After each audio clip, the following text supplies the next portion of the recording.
విశాఖపట్నం వేదికగా జనసేన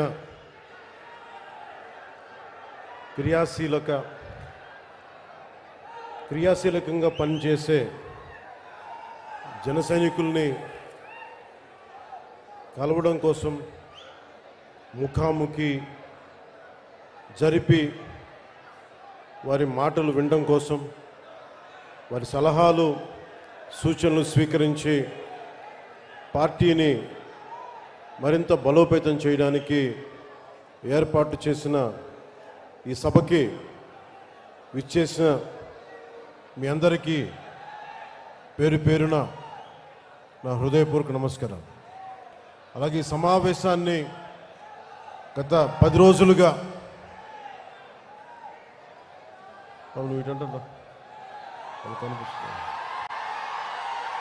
ఈ సమావేశాన్ని కూర్చోండి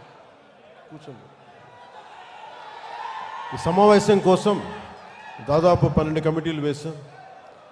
మన ఎమ్మెల్యేలు, అలాగే మన ఈ ప్రత్యేకించి ఈ నియోజకవర్గం ఎమ్మెల్యే వంశీ గారు,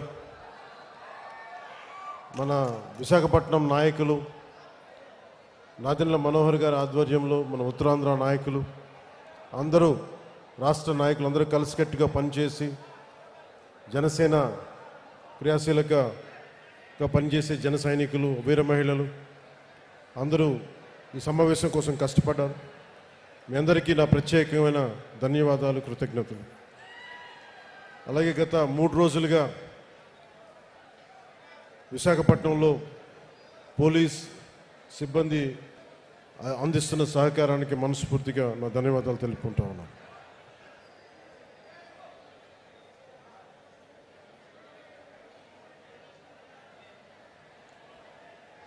జనసేన 2014లో ప్రారంభించినప్పుడు మన తెలంగాణలో అంటే పోరాటాల గడ్డ తెలంగాణ, అలాంటి పోరాటాల గడ్డలో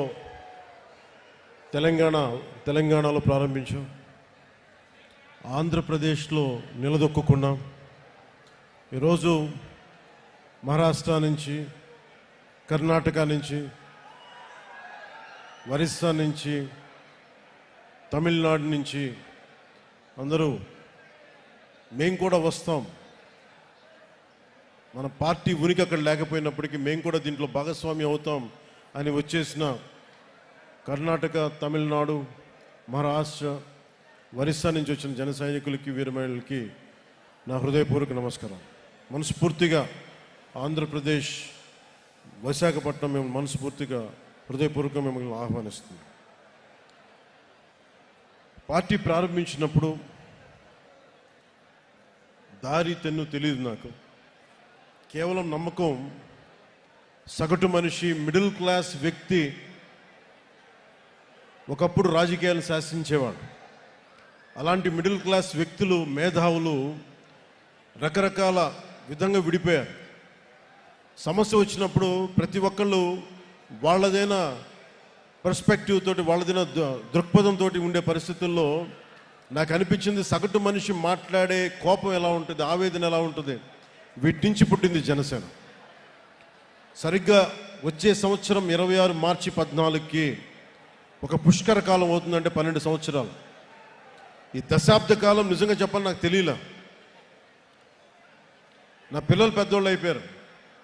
ఒకప్పుడు నేను వాళ్ళని ఎత్తుకునే స్థాయిలో ఉండే వాళ్ళు ఇప్పుడు నన్ను వాళ్ళు ఎత్తుకునే స్థాయిలో హైట్లు అయిపోయారు అందరూ. అంటే ఇవన్నీ నాకు తెలియకుండా, అంటే నాకు ఎంతసేపు బాధ్యతల్ని మోయటంలో నా కుటుంబాన్ని కూడా మర్చిపోయాను. కుటుంబాన్ని కూడా చెప్పాలంటే ఒకలాగా విస్మరించాను. సినిమాలో దృష్టి సారించలేకపోయాను. కానీ ఏమి దృష్టి సారించలేకపోయినా, దేనిమి చేయలేకపోయినా కానీ నా జనసేన, నా జన సైనికులు, మా వీర మహిళలు, నా సమాజం, నా నేల, నా దేశం, వీటిని మీద ఎప్పుడు దృష్టి అస్సలు సంపూర్ణ దృష్టి పెట్టాను. అన్నీ వదిలేశాను. కానీ దాని ఫలితం అనుకుంటే ఈ రోజున భారతదేశంలోనే అత్యంత ఘనమైన విజయం సాధించాం మనం 100% స్ట్రైకింగ్ రేట్ తోటి.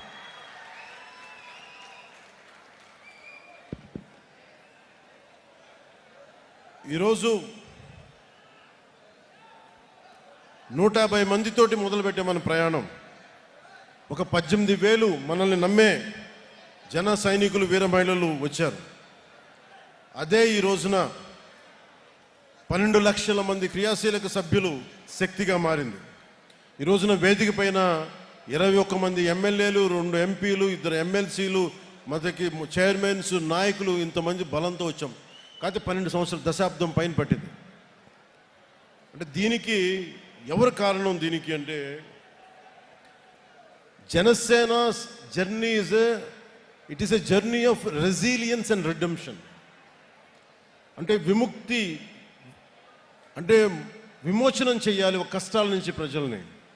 అలాగే తట్టుకొని నిలబడాలి, రెసిలియన్స్. ఎన్ని కష్టాలు వచ్చినా ఓరిమితో తట్టుకొని నిలబడాలి. అలాంటి గుణం నాకు ఉంది. కానీ నేను ఒక్కడిని చేస్తే సరిపోదు. అలాంటిది మన జన సైనికులు, వీర మహిళలు మీరు రోడ్ల మీదకి వచ్చి నిలబడి నాకు అండగా ఉండి గుండె ధైర్యాన్ని నింపితేనే ఈరోజు ఇంతమంది వేదిక పైన కూర్చున్నాం, మీకు మాట్లాడగలుగుతున్నాం. You are the unsung heroes. మీ పేర్లు తెలియకపోవచ్చు, మచ్చుతోనే. అందుకని మేము ఈసారి ఏం చెప్పానంటే, మేము మాట్లాడటం కాదు, మీరు మాట్లాడితే మా నాయకులందరూ వింటాం. అందుకని నేను అందరినీ పిలిపించాను.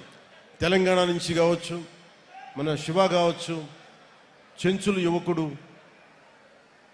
నేను ఎందుకు అర్థం చేసుకోగలంటే, ఒక సగటు యువతి యువకులు ఎంత కోపం ఉంటుందో నాకు అదే ఉంటుంది. సో 2014లో పెట్టి ఆ రోజున స్టేజ్ పై నిలబడి మాట్లాడినప్పుడు ఎంత ఉద్వేగంతో ఉన్నానో, ఇదే రోజు కూడా అదే ఉద్వేగంతో ఉన్నాను. ఆ రోజు ఏ బాధ్యతతో ఉన్నానో ఈరోజు అదే బాధ్యతతో ఉన్నాను. ఆ రోజు ఏ నిజాయితీతో, ఏ సిద్ధాంతాలతో వచ్చానో ఇప్పుడు అదే నిబద్ధతతో ఉన్నాను. దెబ్బలు తగిలిన ప్రతి దెబ్బకి రాటు తేలేను తప్ప నా విశ్వాసం ఎప్పుడు సన్నగిల్లలేదు, నా నడక తడబడలేదు. దెబ్బ కొట్టాలని చేసిన ప్రతి కుట్ర, ప్రతి అడుగు నన్ను మరింత బలపరిచింది కానీ బలహీనపరచలేదు. ఈ ప్రయాణంలో నాతో పాటు ఆ రోజు నుండి నేటి వరకు ఏ పదవి కోరుకోకుండా, గుర్తింపు కోరుకోకుండా అవిశ్రాంతంగా పనిచేసిన అన్సంగ్ హీరోస్, ఇందాక నేను చెప్పినట్టుగా you are the real heroes. మీరు నిజమైన హీరోలు.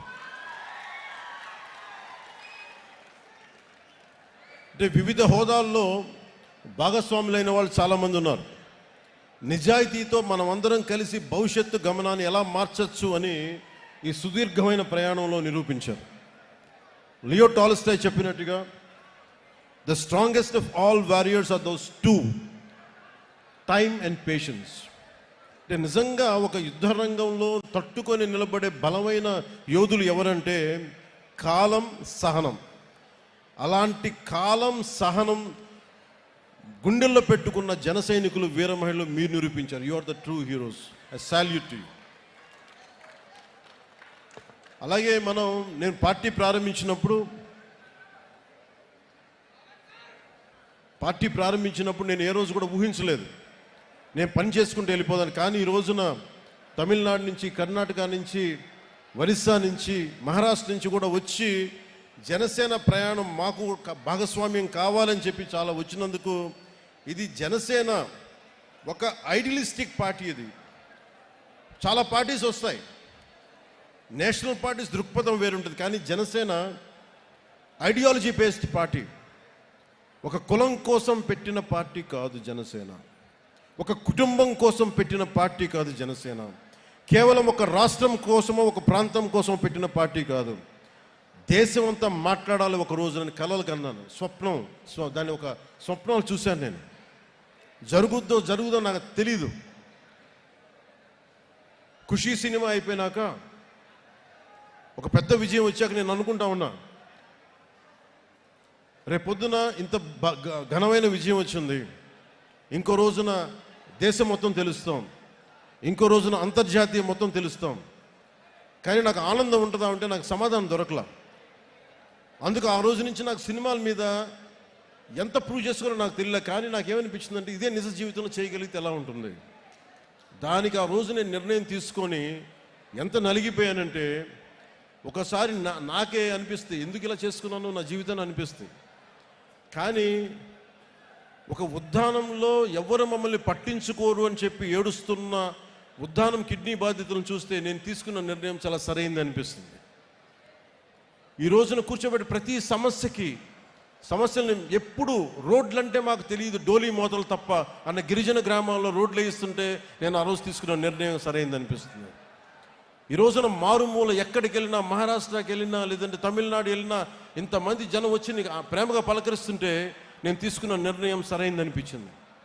ఈ రోజున నేను కష్టాల కొలిమిలో నుంచి నలిగి వచ్చాను మనందరిలాగే. సో అందుకని ఇక నుంచి ఇన్ని సంవత్సరాలు నేను